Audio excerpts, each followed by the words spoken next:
ternyata tidak ada sekali minyak oplosan. Tata Niaga Pertamina. Kasus Nggak ada. itu. Apakah itu benar? Ya benar aja mungkin ya. Substansi hukumnya benar. Tapi kenapa dulu yang dijanjikan kok tidak ada? Ya kan? Tidak ada sekarang tuh yang dihukum karena minyak oplosan, tidak ada. Karena oplosan itu namanya blending, memang ada aturannya dan boleh. Dengan kadar-kadar tertentu yang diawasi oleh Kementerian SDM boleh. Lalu sekarang berubah ke perubahan kontrak di tengah jalan.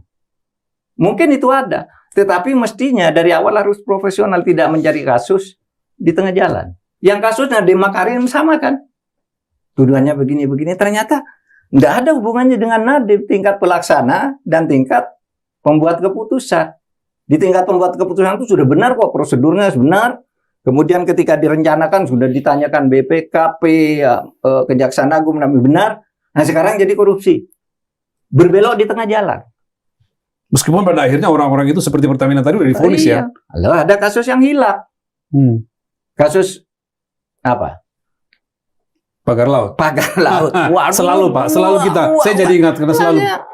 Dia meliputi 16 desa, pasti meliputi pejabat pemerintah, BPN paling enggak di sekian kabupaten, bahkan mungkin ke kementerian di atas di tingkat kedirjenannya aman semua, cuma seorang Kohot.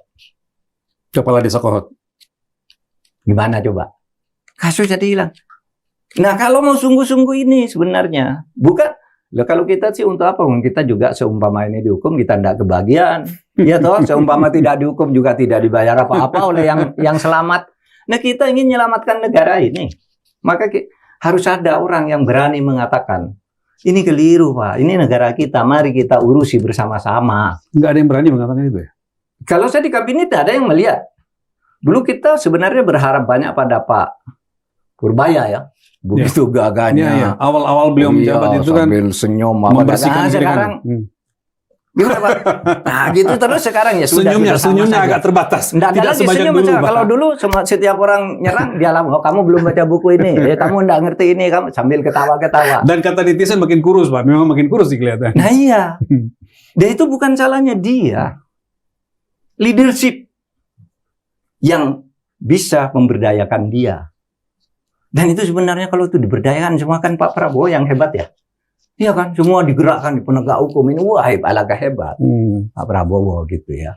Mumpung masih ada waktu 3,5 tahun dan mungkin masih 5 tahun lagi kan, secara politik kan mungkin aja kan untuk lebih ini. Tapi tetap kita ingatkan aja bahwa ini ya kurang bagus. Ya, yang ketiga Pak soal korupsi, bagaimana Pak melihat?